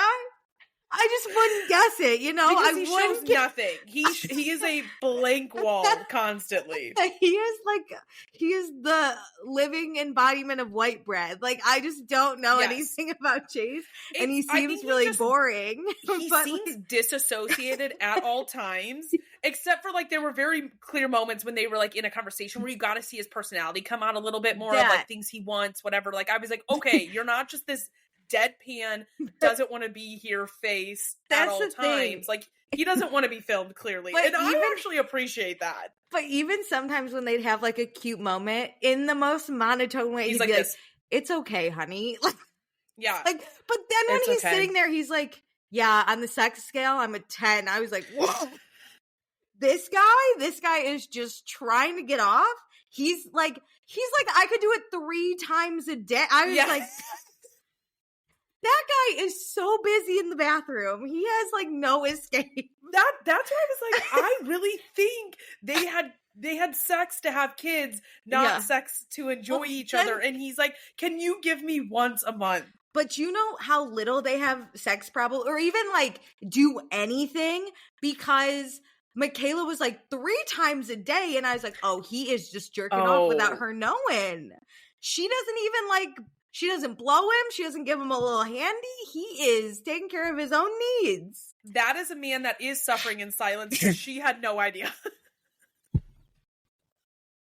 That he sucked it up and just handled himself. I'm not trying to laugh at people's intimacy problems, but this man being like, yeah, I'm a 10 3 times a day was so out of left field. I was like, whoa, my guy's got a libido. It was out of left field to Mikayla too. He's got a libido. The therapist was like, really? Like, even... Like, calm down, Alicia. Dad. The fact that we found out the same time Mikayla found out about all this made this so hilarious. He really didn't know. Anyway. Because the thing is like, put the trauma aside. Well, I think like obviously the trauma breeds into this for her. It just sounds like she does have a low libido anyway. So I am always fascinated by this. Like, when you have someone who wants to have sex so much and not like, what do you do? Yeah. Especially if they got pregnant on the first time. They didn't even have time to like test each other out.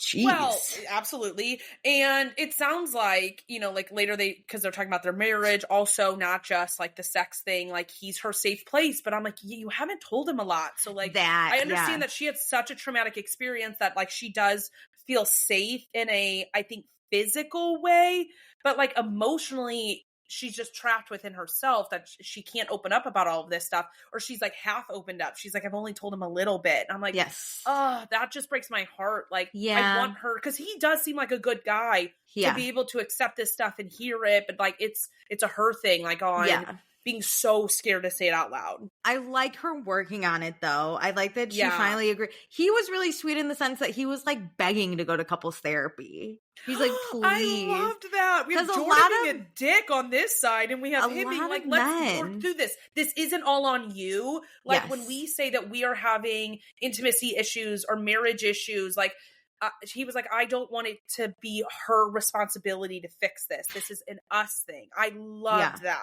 He needs to make her feel safe, and he knows that. So he is like, I will do anything. And like the amount of time she really breaks down, I did feel at Stagecoach, they did get in a fight. I don't entirely remember how he took a shot and she got like real. It's that he was like only having fun with everybody else except for her. So then she was pissed, and then he was like, you're ignoring me. And she's like, you will not have a good time with me. I felt real. Listen, I try not to feel bad for men, but Jace he is something different. I don't know what's wrong with this man, that I love him so much. He's like a munchkin. I just want to hug him, you know? But he at Stagecoach, this girl comes up to Mikayla and was like, thank you for sharing your story about your skin. Like, it really helped me. I'm going through something like that. And then she walks away, and Jace is like, babe, that's so cool. And she completely ignores him, and he just ends up sitting on the street by himself. And they're like, where's Jace? And Mikayla's like, who cares? And Jace is just like, no. He kind of yells at her in the shower. He's like, I think they were showering together, but which sounds intimate, but also not. No, I think one of them was in the shower and one of them was standing outside of it. Oh, I thought Jace was the one showering, but then Mikayla came out with wet hair, and I was like, wait, got confused because it sounded like. It wouldn't shock me if they turned it on so then other people couldn't hear them, and then they just like each showered. But I was like, I didn't know Jace drank. I knew they weren't active Mormons or like anything like that, but I was like, I've never seen them get lit. So listen, like, go off, Jace. I'm here for it. When you say struggling in silence, there are signs. He took 2 shots, and everyone was like, he's hammered, man. And I was like, I was like, give him 3 more. Remember, he fell over, and they're like, oh, would you have a shot? And they're like, 2. And everyone's like, whoa. My man, if he can't get off, he's going to take shots, you know? But then they argued in the shower, and I thought he was just kind of like, that wasn't cool today. It wasn't cool that you ignored me. But I couldn't tell because the shower was going and their mics weren't there if he was like speaking disrespectfully. It was all ineligible. I was like, I don't think he was. That man, it just doesn't seem could ever yell. Yeah, he was like, get out of the shower. Like, I was sad and alone. I'm gonna jerk off in the shower now because you'll never touch me again. Get out of the shower. I need my alone time. And I felt for Mikayla though, crying too about like her intimacy. I know, because it's not just like something she can be like, okay, today I'm going to be okay now. Like it's not a simple fix, and she clearly like doesn't want to do that to her husband now that she knows that he wants to bang her 3 times a day. She's like, crazy. Fuck, I'm like really disappointing him. But watching their like hot tub scene or like the whirlpool, that was yuck. But they're not going to get intimate when a camera's there. So that was also weird. And Jason's just like, bummer, we didn't have sex. I'm like, you're not going to have sex right now. But it was also weird when she showed him the room and she's like, this can be our naughty teacher desk. And I was like, don't do this. The whirlpool in their room just like having a malfunction. And they're like, she's like, just like their sex life. But then they went outside and she wouldn't even get in.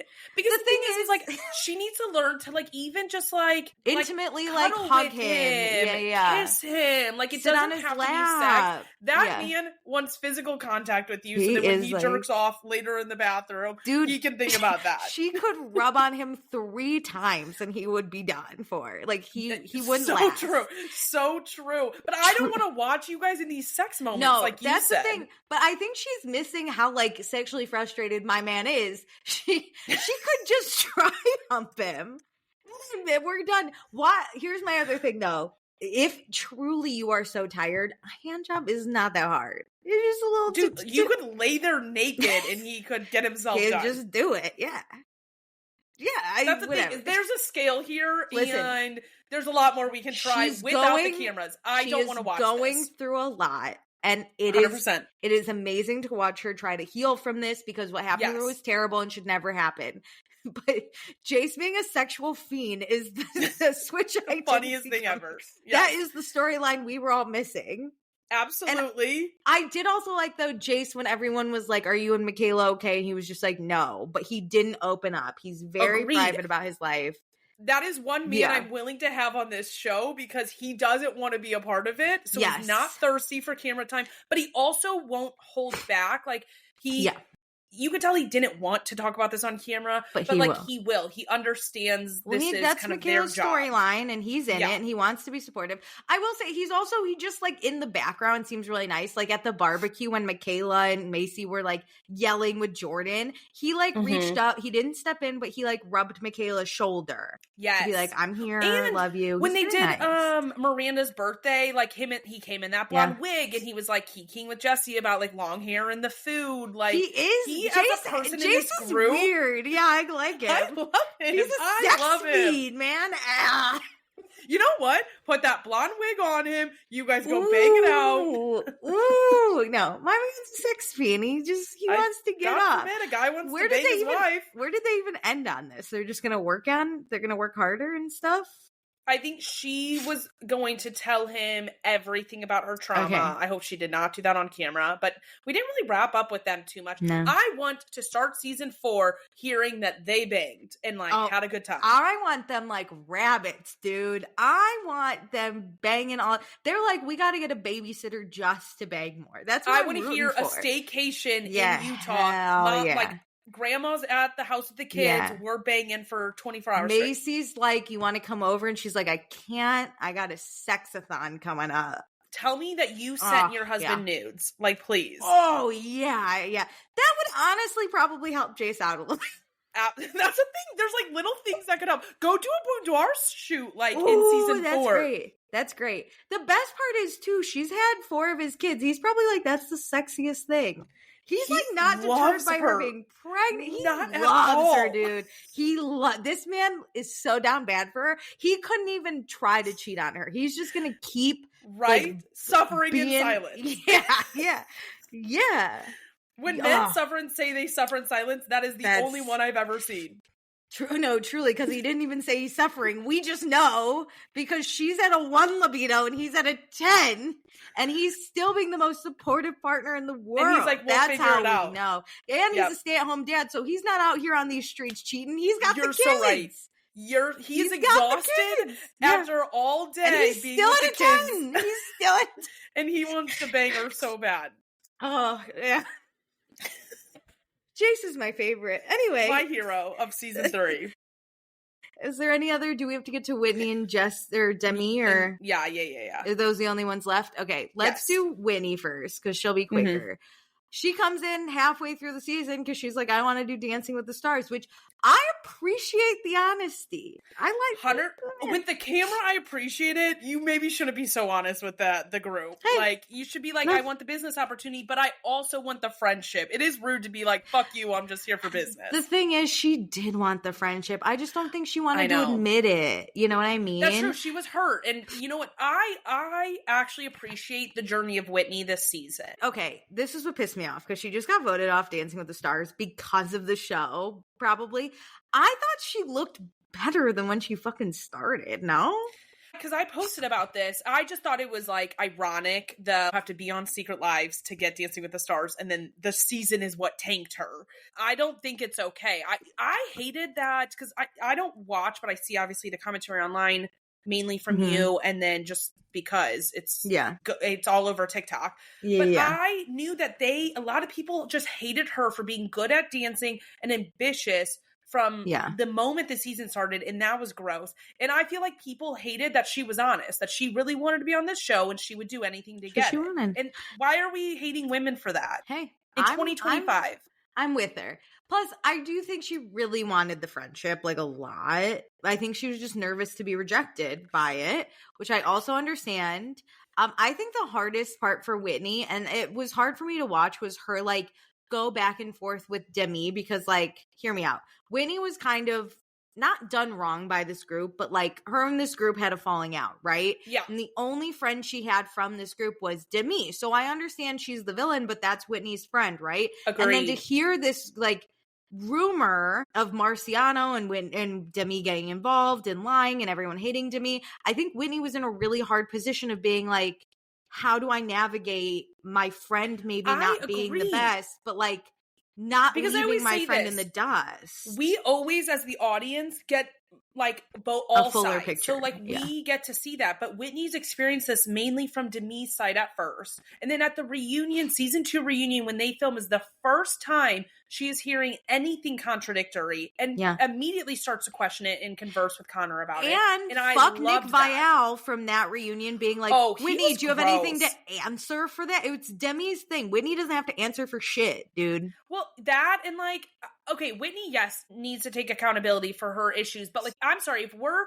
holding people's feet to the fire to take accountability, that's not authentic. Why are we berating a woman at a reunion to do something? It's either going to happen or not. And a man who's not on this, a man period, but a man who's not on this show definitely is not going to be the one doing it. Nick Viall specifically. Thank God he's gone. No, literally my number one public enemy. I hate him. Anyway, so I think that was interesting. I do really like Whitney's relationship with Connor, whether it be a lavender marriage or not. No, I but think I they're love just it even really more. lovely together. Yeah. And I liked Connor being like, I'm questioning it for this reason. I have your back no matter what, but I am suspicious for this reason and that reason. And with Demi, and I think like we should question it because it makes me, the number one thing that like made Demi's case really fall apart was, and we'll talk about this, she later accuses Marciano of sexual assault, which is like a big thing, but then also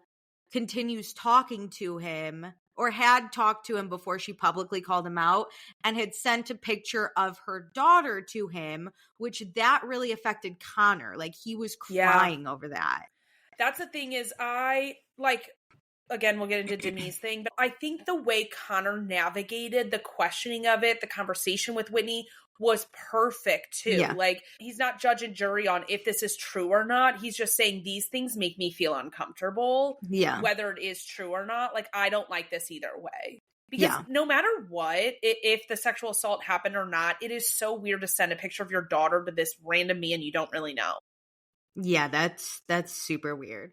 But also, shout out Connor and Zach for having apps on a roof. Wait, I weirdly kind of like their friendship. Like, he's bringing Zach up. I didn't know that Zach and Connor were best friends. Zach was the one that's like, Connor's my best friend. And I was like, wow. I know. And then you guys got to hang out in LA together. I was so happy. Excited for them. I was happy for them. Because I was like, Whitney and Jen aren't super close friends, but I love that their husbands are like, they have to go to dance all day. And we just get to like teach our kids about the aquarium.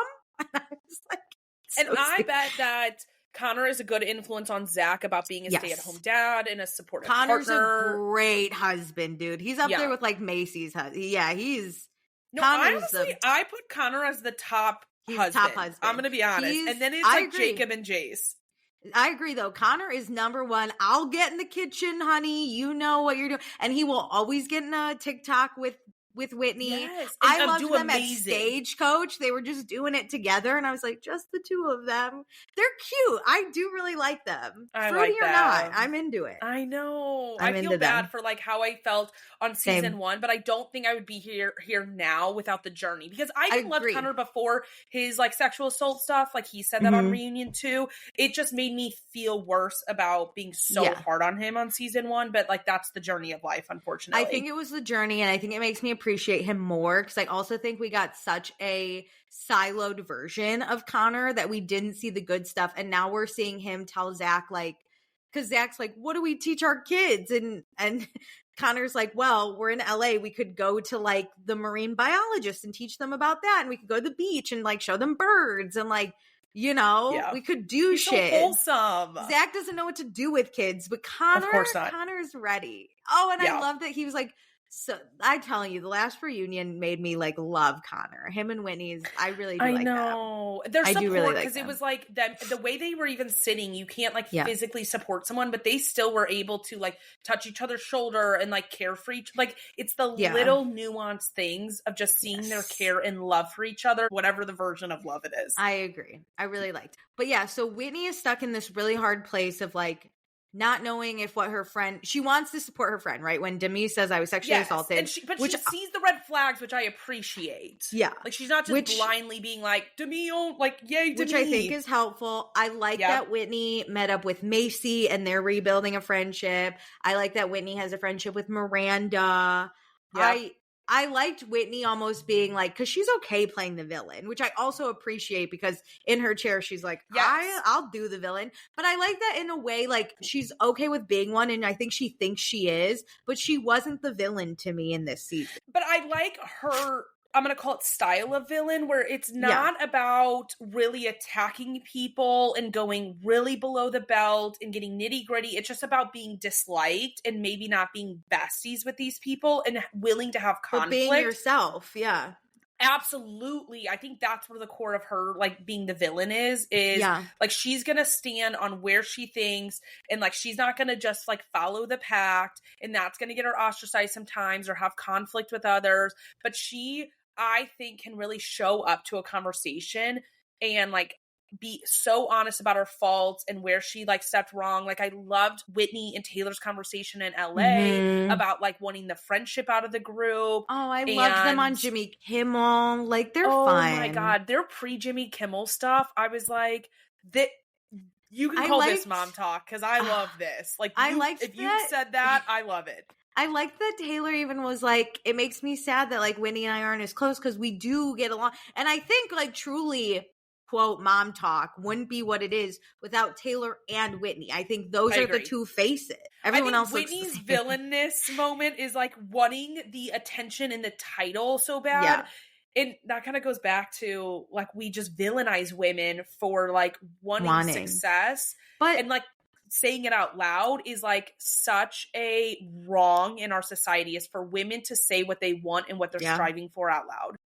Also, though, I love a fall and a rebuild, which I also think this was Whitney. Which, like, may I just say, never forget Stassi Schroeder from Vanderpump Rules. She fell hard. Such a good point. I love a build back up. So because the thing is, for me, I can't reach the heights of loving you without kind of hating you a little bit. Yeah, at some point. That's why I'm rooting for Whitney. I really, really am. Me too. Anyway, let's get to Demi and then we'll do the final scene.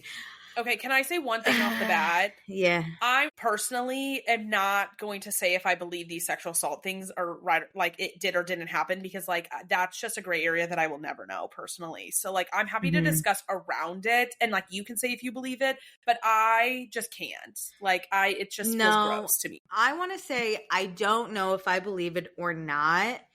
I will say that I think it's hard to process these things when it happens to you as someone, and I'm comfortable sharing this, but as someone who did also have like I was sexually assaulted, but it was a gray area. It is a gray area, but like it took me years in therapy for my therapist to be like, just so you know, that wasn't okay.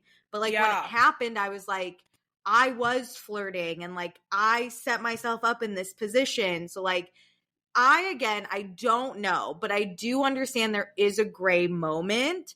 My disagreement is calling him out on a public stage like that.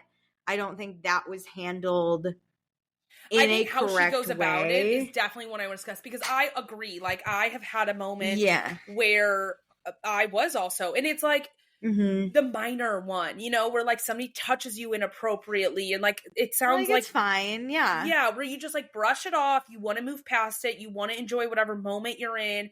And I have also had to stay in contact with like the person who touched me inappropriately, and I was like friends with socially him for a friends long time. with them. So I also, outside of the sending pictures of the kids stuff, but I understand the conversing with I do too, the like abuser. But how much she conversed with him confuses me, like it does with everybody else. Yeah. But there is no perfect victim. There's no perfect way, especially when it's like not saying like someone who got raped, like can't do this too, but like when it's somebody who just touches you inappropriately and you're in these social and business settings, you have a larger desire to just want to move past it. Agreed. And be on good terms. Like I have been there. Same. So like I get that in a sense. So I didn't love when people are like, no way, because she kept talking to him. And I was like, I don't know. That's not an indication of guilt or not. What I will say is, like I said, the way it came out, I think was a little uncomfortable to deal with as like a viewer. I didn't like that. And I didn't even for the group, like she doesn't. Yeah. I think it's hard for stories like this to come out and people to tell their truth, but you can't be surprised when people have no clue what's going on and don't back you when they don't know what's going on. You weren't on the show for the first 4 episodes. And then you like want everybody to just jump to your defense and be like, absolutely, you were assaulted, when they don't know what your story is and you've been saying something different for so long and publicly. I think it's also like, what do you want out of this, right? Like, do you want to just tell people to tell people? Do you want him to face some public backlash? Are you just so mad that you want to be the victim? I understand all 3 of those and I get it. My thing is like, I tried to open up to some people about it. I was met poorly with that. So I shut it down and then I talked to my therapist about it and realized what it was. And then from there, I really don't, right? If this person's brought up, I'm not like, oh, this is what happened to me. And I haven't called him out or ever discussed it. It's something more of like, I know, right? What I know what happened to me. If someone talks about a sexual assault and is talking to me about it, I'm fine telling my story, but I don't have like a goal to be like, I just want to out him, or I want people to think I'm the victim, or I want him to take accountability. It depends what you want. And I think that was also lost in translation of like, what was Demi's end goal in this? Like, yes, which what this were is we where I getting think at? She's manipulative because it comes off, and this could be played into editing. So like, I don't actually know what happened. Yes. But from the show perspective, it comes off like she's getting caught conversing with Marciano about Jessie's affair and meddling in that. And so to Uno reverse and get out of that trouble, she's like brings out the Marciano abuse allegations. And it's like, okay, well, you like 2 things can happen at once. You were being terrible to this girl and like he could have abused you. But like, you don't get to swap one for the other and be like, see, you can't yell at me about this. Or like, I did all this because he like touched me inappropriately in Italy. It's like, okay, but both of these are happening in tandem and you are still responsible for how you're behaving to other people. And we're not just going to forget about that because you're screaming about abuse now. Like it does, you can't just switch up. When we started confronting you about a topic, you can't just switch it immediately to B. I agree. So it seemed bad, right? It made it seem like it didn't happen inappropriately because of how she, I'm going to say, weaponizes it. Like she uses it as a get out of jail free card on anything she's done in the last year. But yeah, I mean, she doesn't deserve to be sexually assaulted in any way. No. But just because you are doesn't mean you can then like do bad things. Yeah, like she treated people horribly and then wants to be like, you didn't support me. Why would these people support you when you were screaming about their affair at a hydro jug party? I'm sorry, babe. No matter what happened to you, I'm not going to be the first one holding your hand in the hotel room when you're spilling about like the traumas that have happened to you when you are treating me horribly. Well, that's the other thing is she wanted everyone to then publicly, right? She publicly said this and then she wanted everyone to publicly support her. But the thing is, like, again, you could silently be like, that's terrible if that happened. And like, I would never want that. And like, I support her, but like, I don't need to we're not friends, right? Like she shamed Mayci and Mikayla and that pissed me off on why, like she used their abuse on why they needed to immediately respond publicly with like all this like support. And I'm sorry, but as someone who's been touched inappropriately, you don't just get my support because we're all linked in this like traumatic experience. That's not how life works. Even if we lived in the perfect world where every survivor is believed and all this stuff, that's never going to be the world. You don't deserve that. Yeah, what really pissed me off is like a lot of it I guess not deserved, owed. Owed. But like I related to Demi in the sense of being like, who knows in this gray area, you know? Like, in a weird way, I didn't like, though, when she's called out Mayci, particularly Mikayla, because Mikayla was a child. That is different. As much as you want to say, like, it too, abuse is abuse. Which is true. It has abuse, different levels. There's a level of, like, this is a child. Layers. I feel like it has different layers to it. Like, every abuse is not okay. Yes. But, like, in every abuse, even different types in different times in your life can impact you in different ways. But to look at someone and know that it has affected them so much, and, like, on a physical, mental health, everything, and, like, be like, yeah, so, like, we're in the same boat here. Yeah, is crazy. I think that's the other thing is Mikayla hasn't really even, like, processed hers fully. So for Demi to be like, you also need to support me, that one just bothered me because, again, I think Mikayla's is a totally different situation. Like, I would never be like, Mikayla and I have this mutual understanding. Like, I'll never know what Mikayla went through, because to be a scared child like that is, like, something so different. The same way if you're blacked out and something happens to you, that's different than what I went through. Like, it's all, and my heart goes out to anyone who has been abused in any way, but to assume that you immediately believe and will publicly stand up for me and all these things, it's like, not a currency so to trade inappropriate. What made me sad was I felt like if any of the women came forward and was like, I'm sorry that happened to you, Demi, that wouldn't be enough for her. Like, she needed the publicity of it, which I didn't like. That's what I don't like, is it's manipulation. She wants a specific response, a specific thing. She, like, wants to trade on these experiences, and it's gross. And you don't get to dictate how people support you and in what time, because they don't know things. She got so mad at them for not knowing the story, and it's like, you have not been someone they are friends with. Why would they sit down and, like, talk to you to begin with, to then unleash this, like, horrendous thing that happened to you? I think then that's the question, like, what was her aim publicly to do? Like, what was she trying to accomplish? Did she want people to just side with her and write this man off? Did she want to get him arrested? Like, what was the thing? And it's hard for, again, not all abuse is the same, but, like, for me, I would never publicly be like, this is what happened to me and we all witch hunt for no you know, like, I just want to know what she was thinking to publicly talk about it. I know. Not that, again, and maybe that's not my right. It's definitely not my right. She could do whatever she wants. It's a natural thing to be, like, to think through that. Like, what would I do? And like, what was the gain? I think, like, these are a lot of questions that I'm hoping are appropriately asked at the reunion, because I find, like, again, not my place to judge what did or didn't happen. And like, I have no idea. I'm just leaning on the side of caution of it happened, because, like, I really want to be a support, but I cannot overlook how she has acted in the conversation of it with these other ladies, especially those who have also, like, experienced abuse. Yeah. So that was hard. And then do we just get to the final scene? Because basically they all hate Demi. Mayci and Whitney meet up to put together this group where it's basically smart of those two. Yeah, it's basically like this thing they do at church where you're all going to listen to each other because you want to be listened to.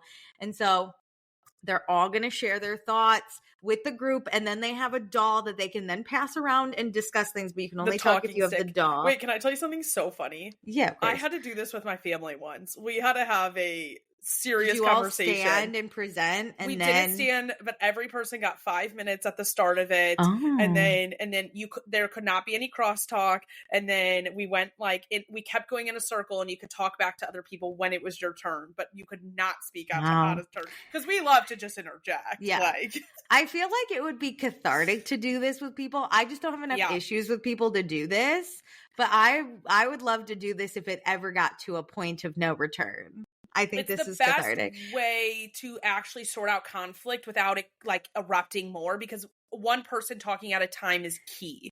I do have an aunt I haven't talked to in like 15 years that I would do this with her. I think I would get really mad, but I would do it with her. But it takes some of the wind out of the sails, because you cannot talk until it's your turn. Yeah. The way I would be, like, biting on something and being like, Yep. We like raised hands and we'd be like, My turn. Pause. The 5 minutes at the beginning would have drove me nuts, dude. I was sitting there and like, because there was a lot of people telling their side, so we had to give people time. So like that's what they did, is like them standing up and being like, they apologized for things up front, which I think helped like coming into this. Yes. Whitney she went first, and I think hers was flawless. It was very good. It was she prepared something. Yeah, which I think showed she really cared. I liked that she kind of went individually and was like, Mayci, I'm glad we're friends. Taylor, I appreciate you like talking to me. I loved her chat with Mikayla because everyone was really teary-eyed, and I want Mikayla and Whitney friends again. And I liked that she really apologized to Mikayla, and Mikayla was crying, and Jen was crying, and Whitney called everyone out, not called them out, but said something to them individually. And it was longer than what was shown. Like, I want the unreleased I was like, footage. release it all of Whitney's because it was so good. And then I like that Mayci went next, and she was like, I'm not as prepared, but she kind of also like talked to everyone. I liked how everyone got really emotional. The only one that I think is like more notable to talk about was Jen went up there and kind of gave like a group thing, but Demi was like, she should have apologized to me, and I was like, oh my god. Ugh.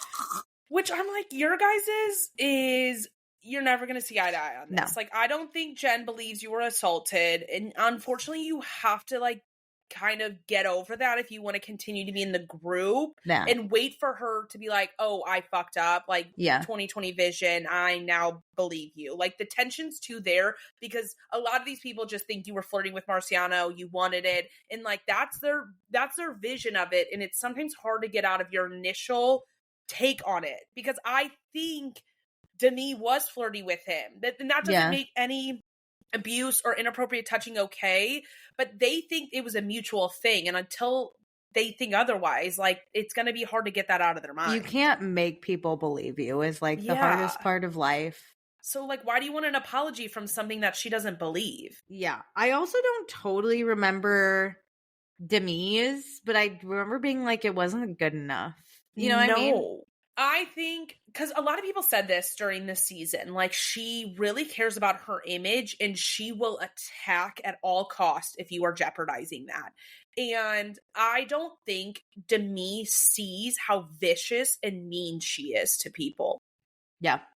Yeah. And it's not just catty. Like, that's what Whitney's stuff was with the group. It's like catty and like, you know, digging TikToks back and forth. Yeah. Demi screams profanities, talks down to people, is airing out affairs. Like, that is housewife shit. And we are not in a great place in Housewives. And you are so below the belt. It is hard for people to come back from that. I agree. Yeah. And it all seemed like fine. We then did the talking stick and people like questioned her and Marciano and whatever. Yeah. I like them asking for details because I think that's okay to be like, what the fuck happened then? Yeah, she did get a little emotional, but I think that was just like whether she was sad or not, I think it was also an overwhelming situation. And I think I would cry if I was being asked all these questions as well. So it was hard to get a read on like what Demi's true feelings are. I agree. But after the event, Whitney hugged Mikayla, which made my heart happy. And then too. Mikayla's baby kicked, and Mikayla was like, oh, it doesn't like you. And I was like, no. Wait, no, I was like, that's so funny. Mikayla, she wasn't featured a lot on season 1, but her humor and quips have been much more prevalent, especially in season 3. So when she said that, I was like, that's my girl. And Whitney can take, like, she could be the butt of the joke. So she was like, oh no. But even Mayci in the background when Mikayla said that was like, oh my God. No, like she was like, no. And then we go to Taylor's baby blessing. Yes. That's not a real blessing because the dad didn't give permission. But her dad was hiding the rest of the season, which is so funny that man was like, you can't talk about this experience that I was like flirting with your family friend. He's like, you can't make this the storyline. You did it. Stand 10 toes down and apologize or get the fuck off this show. I don't want you here anyways. Yeah. But Taylor invites everyone, including Demi. Which is so awkward. Which was awkward because Demi yelled at her mom. Yeah. I'm actually kind of annoyed we didn't get an apology to, is her name Luann or whatever, Taylor's mom? I wanted Demi to walk in there, especially because it was at the parents' house. Be like, and be I'm like, so I'm sorry. Yeah, agreed. But then they did a TikTok, and then Demi was like, I'm back in the group, and everyone was like, ugh.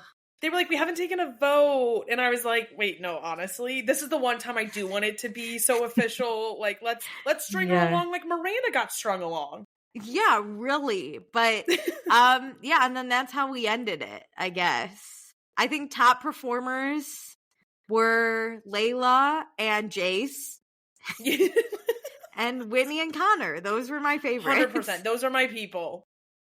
I ride hard for Mikayla, too. Sure thing.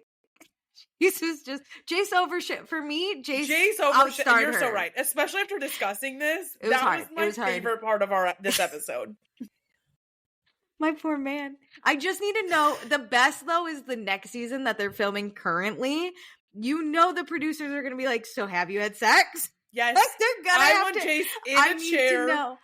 I love that he did a ton of interviews. He did a ton of interviews. Me too. Remember his conversation with Taylor too, where he's like, sometimes I just want to be done. But you know, he'd never move on from Mikayla. He's so obsessed with her. He just wants to have sex with her. He just wants her to bang him once a month. He just has a high libido. Give him some nudes, sext him once a month, and bang him once a month. And I think our guy will be okay. I think he can do 3 times a month. I don't think she wants to, and that's okay. I'm at whatever Mikayla wants on the overall sex, but give him something else. I think in return. A good blowy once in a while, you know? You know what? They need to all start drinking and just hammered lay. It might turn him on to get her off, so she might not even have to do anything. I don't think that he leaves her behind. No, I know, but he wants to get off too, but I feel he would get off just from watching her get off. That's so true. That's so true. Yeah. That's what I'm saying. She could just lay there naked sometimes. Or like, the possibilities are really endless. It's like sweet how obsessed he is, and we're like, just bang. Listen, Mikayla deserves to work through her trauma on her own. We just are so pro bang here. We're like, we just want that it's because time. Listen, if he was as shitty as Jordan, I'd be like, never touch him with the 10-foot pole. But Jace is obsessed with her that I'm like, just give my man a few crumbs, you know? I know. Give him a few crumbs. Give that man some crumbs. Oh my God. She could literally just like she could wear a low cut shirt and he'd be like, I'm in. She doesn't have to do that much. Literally, bare bones. He's so obsessed with her. I love it. She could probably phone sex him from the other room. Be like, I don't want to be touched. I'm not saying that's like she has to have genius. Sex. She could literally be watching something and like eating popcorn and just talk sexy. And be like a phone operator. He'll get himself on. Oh. Yeah. The dream. Anyway, thanks so much for coming to our sex talk. Just remember, give your man some crumbs. Unless he sucks, then give him nothing and date women, you know? Yes. So do all the things I mentioned at the beginning of the episode. And with that, love ya. Thanks for joining. Bye.